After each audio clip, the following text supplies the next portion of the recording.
George Kittle do whatever he wants to do. I mean, he just looks like a guy that loves smelling salts. We love you, George. Yikes. Steelers quarterback Aaron Rodgers going viral for looking extremely slow during his drills here. This is perfect for the Steelers. Ben Roethlisberger in the bag drill, he gave 0 oots. This is the same thing with Aaron. We do have this list here, speaking of quarterbacks, and Aaron's second on it. The amount of playoff wins of current starting quarterbacks. Wild how far ahead he is than everybody. You know who else is a disappointment on this list? And so actually, I know it's funny here with the Brian Schottenheimer. He's not going to work. Not because of the backwards hat, but that is another indicator that it's not going to work. The only reason that Jayden can somewhat get away with this is because he did have a fantastic rookie season. But if he had Caleb Williams' rookie season, we'd be like, my brother, stop.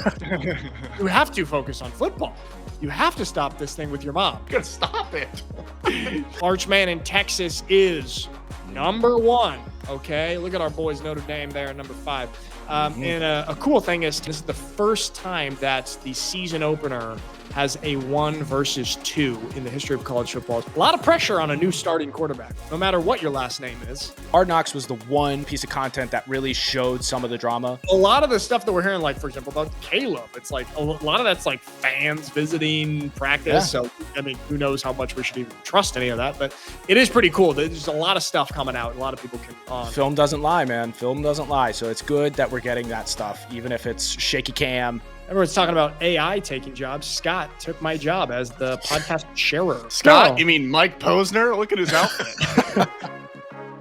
College football lifts. One of my favorite parts of Max Day is the smelling salts. And, you know, like a guy like George Kittle, you just take one look at him and, you know, this guy is doing smelling salts every couple of plays in football. And this just came out that the NFL is now banning smelling salts on the sideline. George Kittle had this to say. I honestly just came up here to air a grievance. Our team got a memo today that smelling salts and ammonia packets were made illegal in the NFL. Wow. And I've been distraught all day. Okay. Illegal? He even said that he's not practicing anymore. I considered retirement. Yeah. So they go ahead and bring that back for George Kittle. Yeah, so we got to figure out the middle ground here, guys. Somebody help me out. Somebody come up with a good idea. Send the email. On you. Airing of grievances. Yeah, that's all I had. I missed those already. Well, they haven't been out a lot of Did you guys ever use smelling salts in your football careers or your lifting career? Big time. Okay. I loved them. I love that stuff. And one time I didn't have any, and we had Max Day at Jesuit in high school. And Ma helped me find ammonia cleaner in our house and poured it into a little Tupperware so that I would have something, because I usually had, because I didn't plan ahead. And so I just had ammonia. Ma helped me. That's a 15-year-old. Ma is a badass when it comes to that kind of stuff. Yeah. She wanted you to hit your maxes. You to bring shame to the family. So she exactly. Is that the same thing? If you just put ammonia in a thing, is it the same thing? It's a much lesser version, but it's okay. The base ingredient. But it works. Okay. Yeah. Wait, those I never lifted as powerfully and as strong as I did as when I did like a smelling salt right before doing a squat max. Something happens in there. Scott, did you never? I feel like you never used them. Williams never. Yeah. You guys are nothing. No pre-workout. Nothing. Yeah. You guys are so careful about the future effects of bad habits. We were always like the saltine cracker. You know, it's the food, it's the sustenance. Whenever we approached it, no music when you worked out. It was just you get to work and you throw weight around. That's all we thought about. I never did smelling salts until I think it was in preparation for a podcast one day. And that was the first time I tried it. And boy, did I miss out. For this podcast? No, not for this podcast. I think at this age, though, I think I might start using it for workouts and stuff, because I got under some weight yesterday and there were problems. I think it'd be a great way to start your day. You know, if you're a little groggy right in the morning, just you have it in the bathroom. Well, you know what I think would be great for work is if there were pretzel day every day and you got the works. Settle down, Stanley. Oh, it's soft pretzel day. This is why I do it. That's why I do the podcast, for the soft pretzel day. All right. So George Kittle is very sad about the banning of smelling salts. All right, let's get in. Why do they ban it? Do you know why? I think it's bad for brain. Okay, yeah. So are all the painkillers and Toradol. Like what? It seems like they actually are just caring about the players, which is disgusting. Why would you do that? Just let him play football. Let George Kittle do whatever he wants to do. I mean, he just looks like a guy that loves smelling salts. Yeah, he has a smelling salts face. We love you, George. All right, let's get into camp stuff because there's a lot of interesting stuff coming out. Let's start off with the Bears because we've been talking about Caleb Williams. But this came out, and we got to click on all of these if you don't mind, Scott. We'll go through them. The Bears apparently had the most physical practice that they've had in years. So, like, these are from 4 different journalists that were at camp practice. They were tackling live, and if you'll, This just looks like a guy. yeah, it's Patrick Finley. You know, what is Patrick? Who's this, an accountant? Based off of my experience as a CPA, it looks like the Bears had a real physical practice. What is this guy's credentials? Okay, Yeah. show us the next one. This guy also just a guy, maybe. I don't think I can recall a Bears training camp practice quite like today. Physical live tackling over multiple periods. They even tackled in a 7-on-7 period. Oh. All right, that's too. You know what? That's This a is lot. yeah, I don't like. All right, what's the next one? I don't know if in my 10 years of covering the NFL that I've seen as much live tackling in a practice that we witnessed today.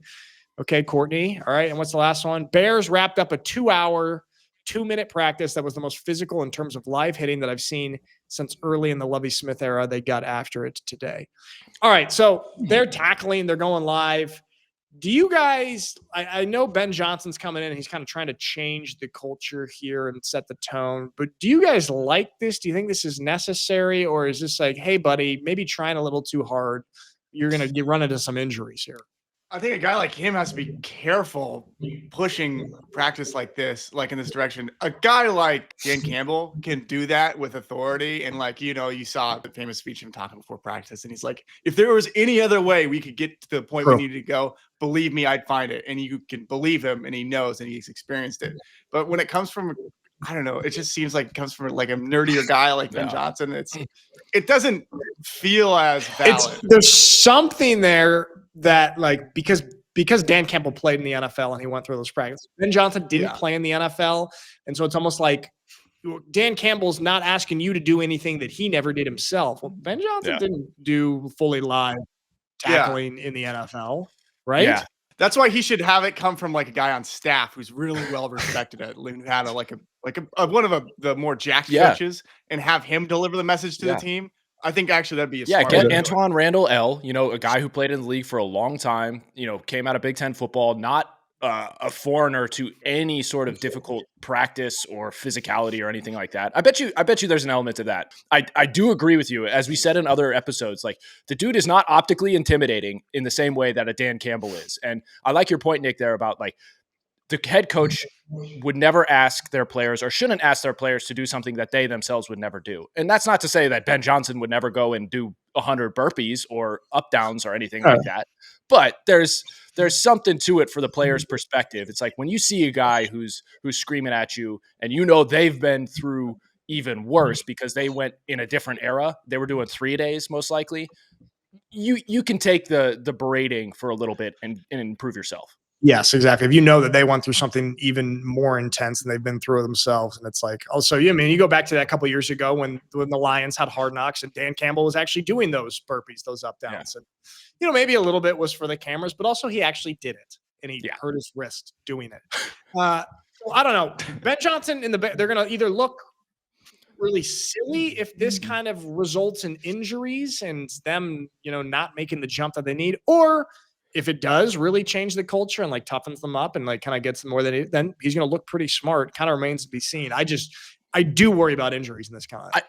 There's also the argument to be made that he may be doing this for all the reasons that we're talking about here. It may be another reason. Like, he may be doing this because he feels the tension and the frustration occurring within the locker room and the performance on the field and everything like that. And the only way to direct that energy to keep it from going super negative and getting like hostile among players is to just direct it into the game and the sport and get them being physical in that respect, as opposed to like chirping each other all the time. You guys know I love to bring point. Everything back to the TV shows that I'm watching. You guys watched Yellowstone, right? When Rip makes the guys go into the fight it out, and you just got to. I just watched when Lloyd and Walker, they just had to fight until they were both almost dead, and then they got it out of their system. And it comes down from John Dutton, okay? It comes down from John Dutton. He's like, just got to get it out of the system, and then buddies, okay? Yeah. So maybe there's something there, kind of ease that tension in camp. But apparently within this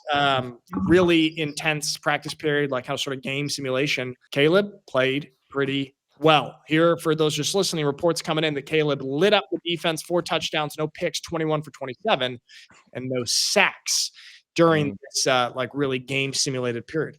The no sacks is probably the most impressive to me because of his notorious hanging onto the ball. Yeah. Habit. What do you guys? 5 Mississippi, 6 Mississippi. He's operating off of 5 Alligator Rush from beach football. No, you had 5 alligator rush, dude. No, 5 alligators, Nick Bosa. You didn't count. You guys don't have any blitzes left. So that's what Caleb Williams said. Okay, what do you guys make of this? And then I got to just I got more to say about Caleb Williams. Okay. Yeah, I mean, look, we've been harping on the fact that you can't get too high, you can't get too low during camp because things are going to be worked out during that period. And camp is for making mistakes, but these are repetitive mistakes that are carrying over from last year with Caleb. All the stuff that we've seen. Great day of news for him, I guess. If this is all true, I didn't have eyes on this, but it's kind of a nothing burger at this point because the tape that we have seen and the tape that did leak over the past couple of days is the perception that we're all getting. So just throwing a couple numbers on the screen and saying like, oh, you had a great day after these 4 horrible days, like things are looking up. Okay. Yeah, no, because what we actually did see, and granted they were isolated plays, what have you, but like that one where he held on to it in the red zone and his receiver was running across the back of the end zone. And like, I saw so many tweets of people like screenshotting that and be like, look, this guy's open. Look, that's what we're actually seeing. And so it just, what we see, here's what I want to say. I don't think it's going to work. I'm calling year 2, start of year 2. I'm not feeling it. I think the other quarterbacks in that draft class are going to pan out to be better, have more successful careers. We're already seeing Jayden Daniels be sort of head and shoulders above Caleb Williams in year 1. I think a guy like Bo Nix is going to be better and have a better career. I don't think it's going to work here with Ben Johnson in Chicago because they're two different styles. What do you think? Yeah. Too early? Am I premature?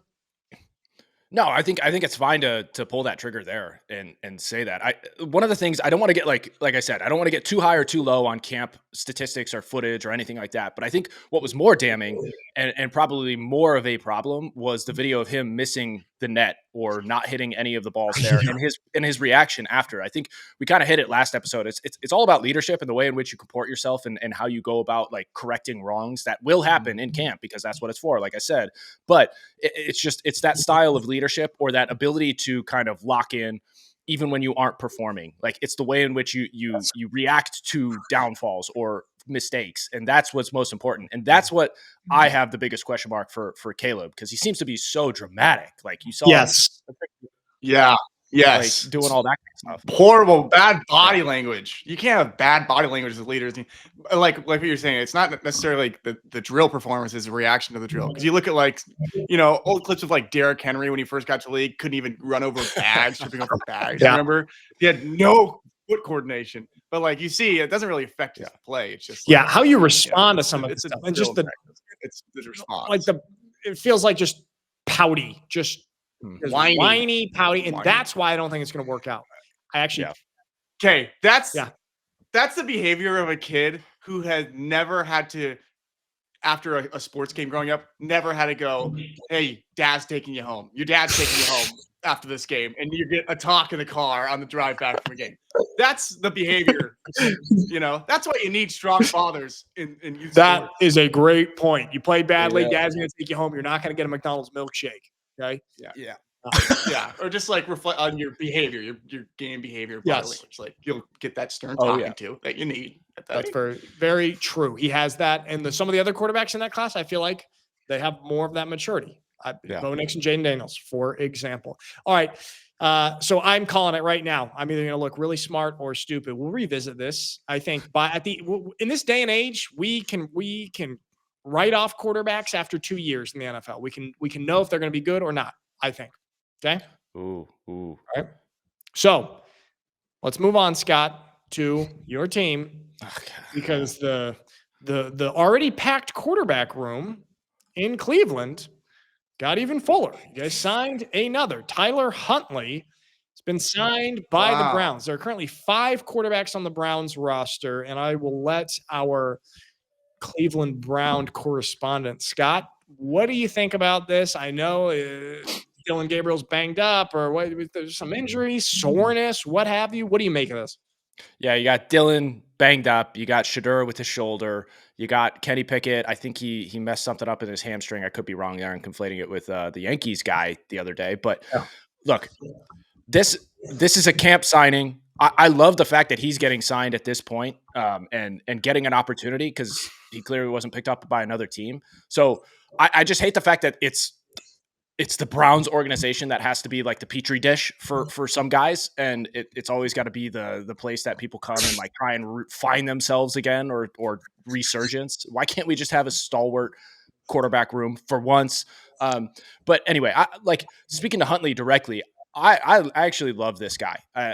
He was on the Browns for a spell last year as well. He's got very similar gameplay to like a Tyrod Taylor, and he's shown some great upside over his career, which has been a little bit of a journeyman career. But at the end of the day, I think getting a guy like that into the room, who's got the veteran status, who's been doing this for a while, who's been moved around so many different places, bring them in alongside a Flacco to even help a Kenny Pickett, because Kenny's falling into that, call it warp of being a journeyman and having to find his way and along those lines. So I think adding a guy like Tyler Huntley with playing experience, journeyman experience, different locker rooms, and having him in the room to just help develop guys cognitively and physically, I think it's a great job. And obviously this was done out of necessity. You can't have a 40-plus-year-old quarterback doing all the reps throughout camp.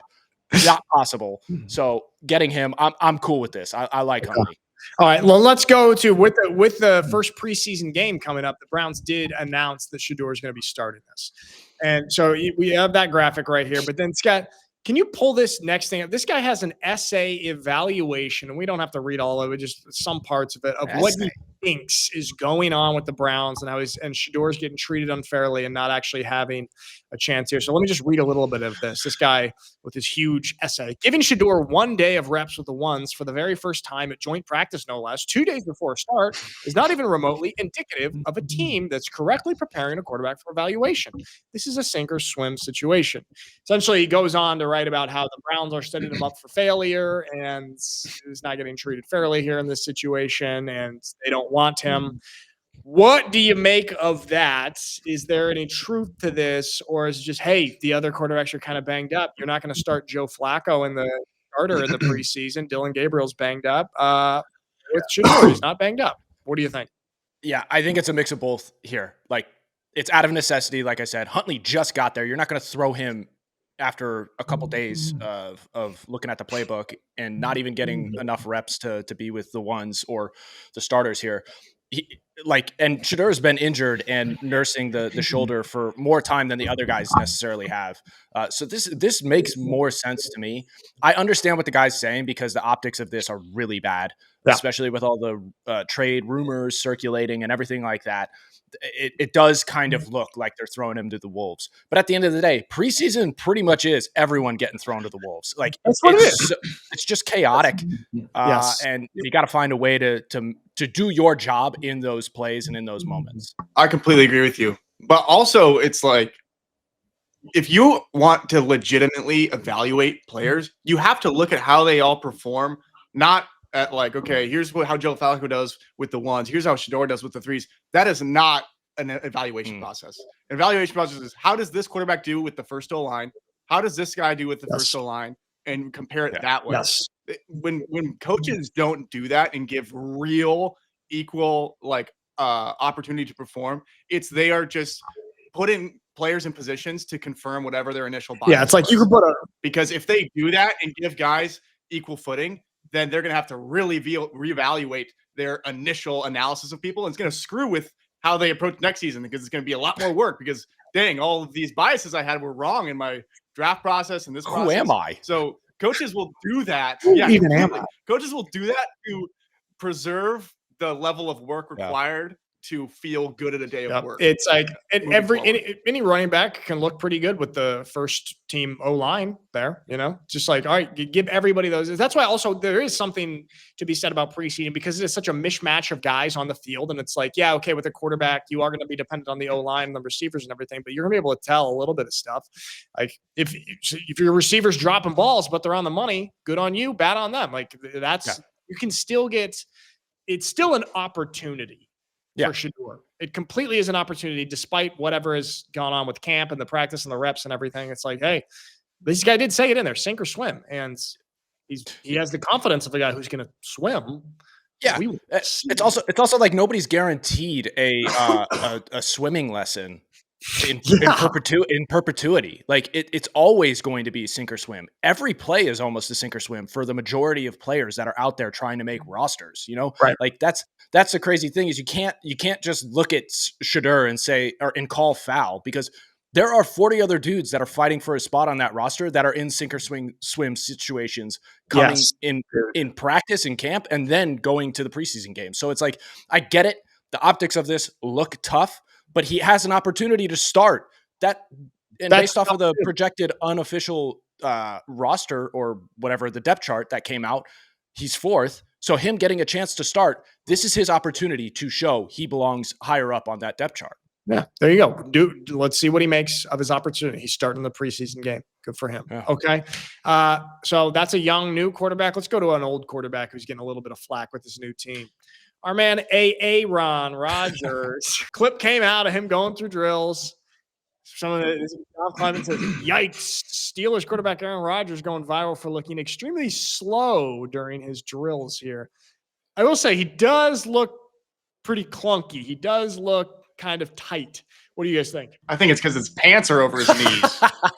That'll really mess with the morale. Low socks. Mike, he's from a different era of football. We used to put our knee pads on our knees, back in our day. This is perfect for the Steelers. If you remember the viral clip, Ben Roethlisberger in the bag drill, he just didn't give two hoots. He gave 0 hoots. At that point in Roethlisberger's career, he had already won Super Bowls. I understand you got to do the little things to make sure that you continue to do really well, but he was still playing at such a high level that the bag drill is kind of like go through the motions. I'm just trying to get my body warmed up. This is the same thing with Aaron.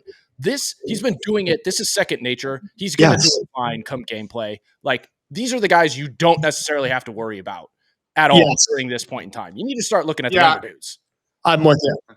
And how early in practice is this? Is this right after warm-ups? This is the first Indy drill? Because that is still warm-ups, especially for a guy. He's waiting for the it takes about 30 minutes to get. And he's waiting for the ibuprofen to hit. Okay. Depends. How early did he take the ibuprofen before practice? Was it right as he's walking out, or did he time it up and take it 30 minutes before?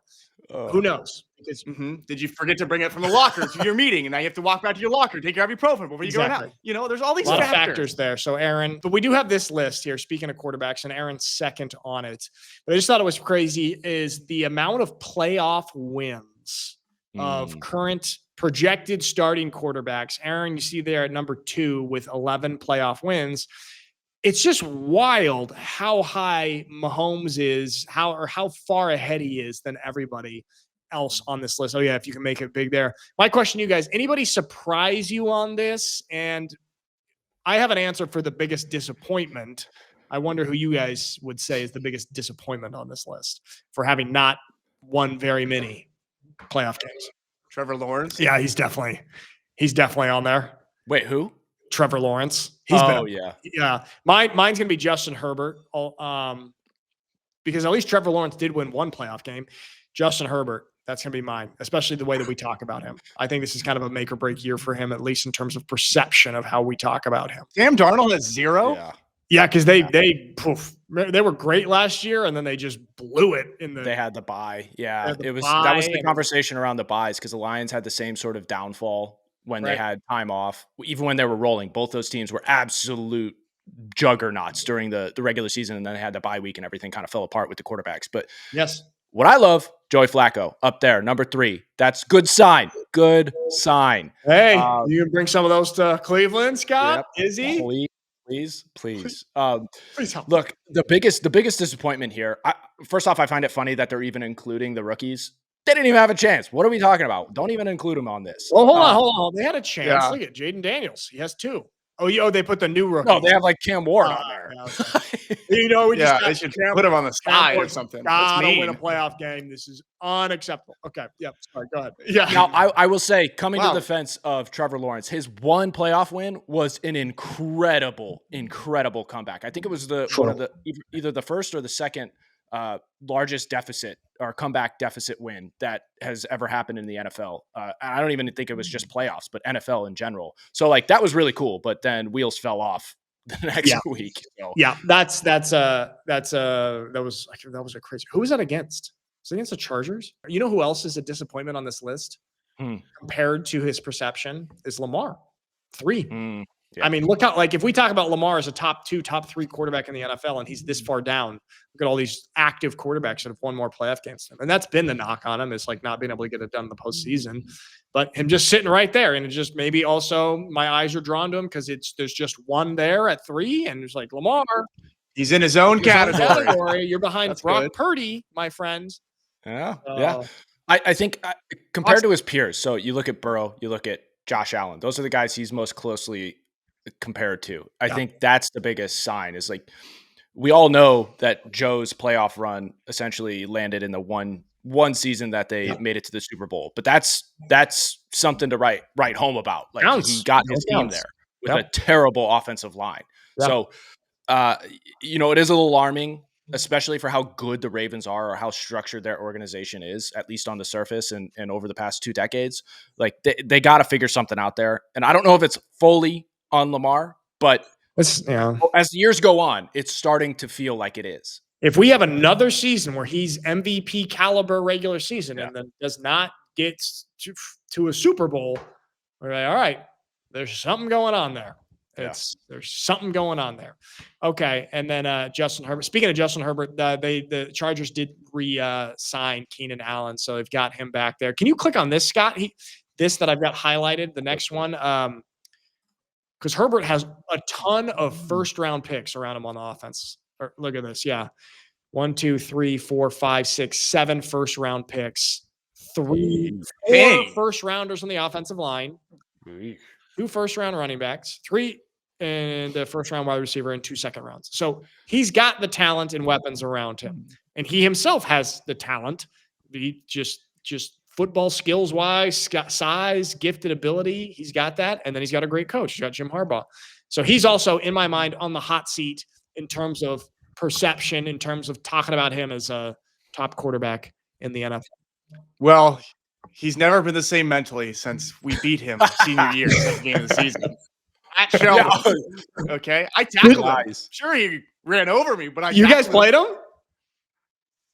Yeah, they were so good. And he had a bunch of like white receivers that he would just chuck deep balls to all day. But we beat them in like triple overtime. Sheldon is crazy. We lost them in the state championship game, and they had a great quarterback that ended up going. They're scary. Really scary. Where are they in Eugene? Where are they?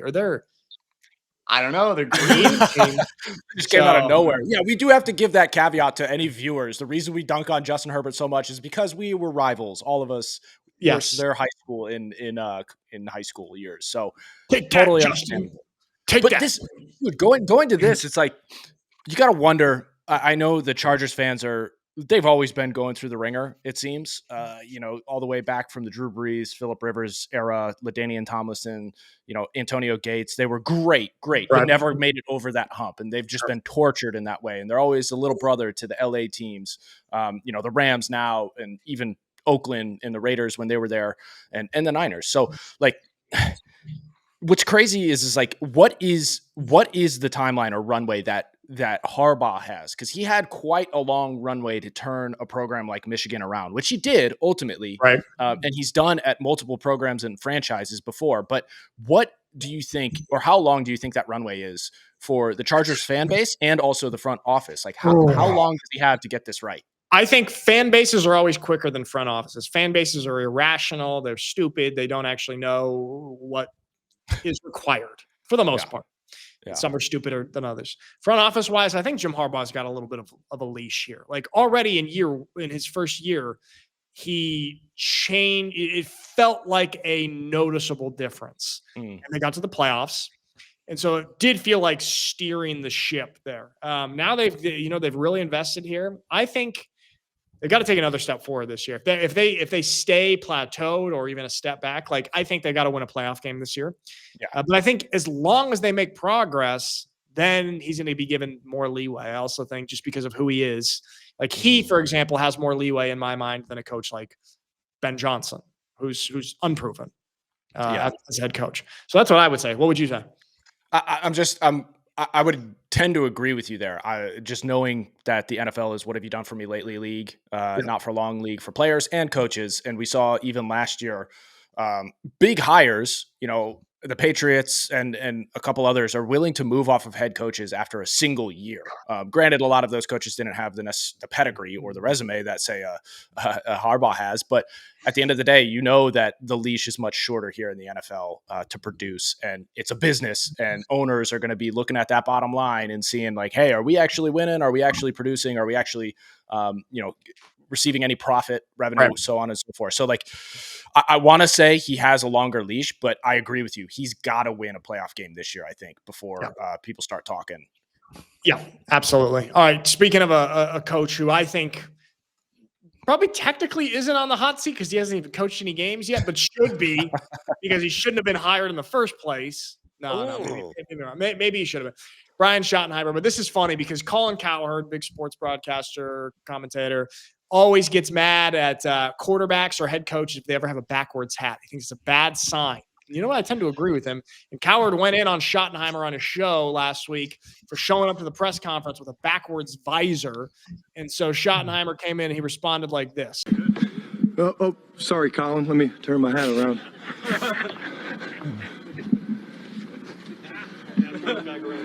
Yeah. So, hold on. I didn't even realize that he back. Okay. I put in the thing that this made me like him more. I didn't watch the final 2 seconds. I didn't know he put it back. All right, he's still in the hot seat. I love that Colin has that analysis of guys. See, this is good understanding of human psychology that Colin has, where he can look at a little behavior like this and determine their character and how it'll play out. And I think the backwards hat analogy is like a 90% usable, like proven scale. It is because it goes for like it illustrates something. I'm fine if my receivers have a backwards hat, if some defensive players have a backwards hat, but if my head coach or my quarterback has a backwards hat, what is that signaling? You're trying. It signals something. Forget the utility of this. How do I look? That's what. Yes. Forget the utility and the purpose. How am I coming? How do people look? What's my perception? How am I perceived? Scott, what do you think? Here's the one time it's acceptable for a coach to have backwards hat. I think Sean McVay can pull it off, but they can do it when they have their hat and they're going to a drill and they go into the coach's mode of instructing and showing proper technique in a drill, and they turn the hat around, they get in and they do their over aggressive displays of how to have your hands in tight or you pop your arms, and then switch it back when they step back and let them go. That works. That's in the battlefield. But when you come, that's fine. But then when you come to the press and you're representing the organization, flip it back. Scott, what do you make of this as a guy that's wearing a hat the proper way right now? Well, I would say I don't need to be wearing a hat because I'm indoors. So I understand that it's the same thing as wearing sunglasses indoors. So, boy, hold off on your criticism for me here. But I think the solution to this is coaches should just wear bucket hats, because if you're trying to protect the back of your neck from the sunny, you just put on the bucket hat or the big Nick Saban, whatever the hell that hat is. Yes. Sun hat. Okay. That's great. I think that's a great analysis. Coaches, bucket hat and cowboy hat type coaches, like the Nick Saban style, that like wicker thing. Those are great coaches. Those are coaches that put culture into a program. Yes. Bucket hat coaches. The hat of your head coach, it says a lot. It trickles down. It means something. And so actually, I know it's funny here with the Brian Schottenheimer. He's not going to work. And the backwards hat, it's not because of the backwards hat, but that is another indicator that it's not going to work. Last thing that we need to criticize here coming out of the NFL. We were talking about it. Jayden Daniels, okay? And so I saw this and someone said, hey, if you didn't know that this was his mom, wouldn't you think this was his girlfriend? and I don't know who put this video out, but is going on a date with his mom, who's already a little bit maybe too involved with everything surrounding her son. What do you guys? You want to play this, Scott? Not really, but I will. Okay. Treat my mom to a day at Neiman's. We had a great day shopping, eating lunch down there, seeing her put on her makeup, trying on perfume, just be able to go out there and bless her. For 23 years of my life, she's been blessing me. So, love you, Mom. But this day is for you. Getting a little Freudian here, if you will. It's slipping into a weird spot, huh? This is a video proposal from like the team's social media girls that are like, "Oh, you should do a video of you and your like." That's what this is. And he's like, what? Okay. It's the 21-year-old intern who's like, yeah, yeah, mom for the Instagram. Like, yes, yeah. I struggle with this one. This, like we already talked about it. It gets a little weird. It approaches, as Mikey's kind of alluding to right there with the Floridian, the Oedipal complex sort of thing. We all love our moms. We all love them. Disclaimer: we love our moms. We love you, mom. I love you, Mom. We love you. I love you, Mom. That being said, I will. This is never gonna. I'm never gonna go film something like this, and you getting high heels and me paying for them. Like there's something. There's something weird about this. I like at a certain point, this has to stop. Like there's one thing to do it with like the Kelsey's, the Kelsey brothers' mom and everything. There's like an endearment there. You can overplay it, which I think they may be on that level. But this is getting a little too like relationship-y because it's always been in the conversation of her protecting her son from other women, which message at a base level, good. Sure. Especially with groupies and when you're making millions upon millions of dollars, there are predatory ladies out there as there are men. So like, I understand that, but this has now gone beyond that. Especially when you're making content like this. Yeah. It's just, you're not doing yourself any favors here. And I'll say the only thing giving him a little bit of buffer, because look at this quote tweet that said, imagine Caleb posted something like this. There'd be a 30-minute segment on Colin Cowherd the next day. And I do agree with that. The only reason that Jayden can somewhat get away with this is because he did have a fantastic rookie season. But if he had Caleb Williams' rookie season, we'd be like, my brother, stop. You have to focus on football. You have to stop this thing with your mom. You gotta stop it. He better have a great next season. That's what I'm saying. He's adding so much more pressure onto himself, unneeded. So much unneeded pressure by these antics. We'll call them antics. Yes. All right. So there we have that. That's what it's getting to. It was real at the beginning. Now it's starting to become performative.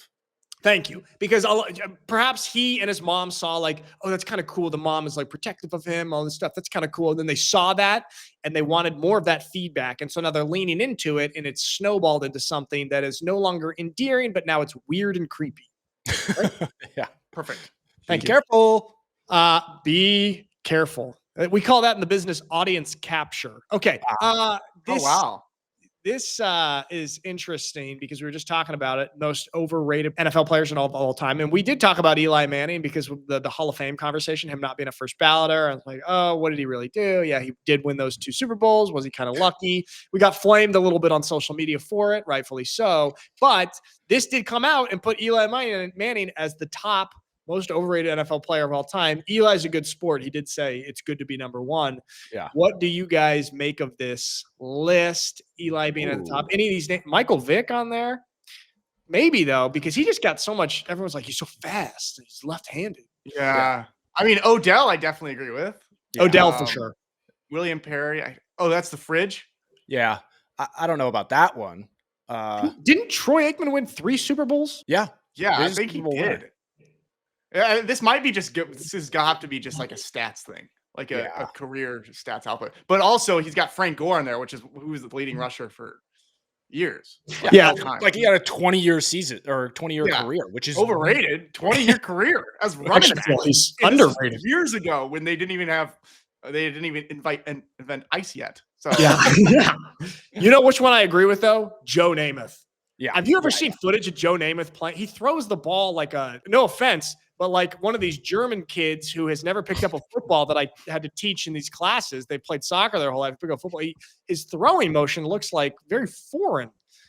And Joe Namath was right place, right time. He's a New York guy. Yeah. Winning a Super Bowl, doing all that kind of stuff, that put him on the map forever, especially at the nascent stages of the NFL. But I would agree with you in terms of like being one of the all-time greats. He has fallen so far down that list.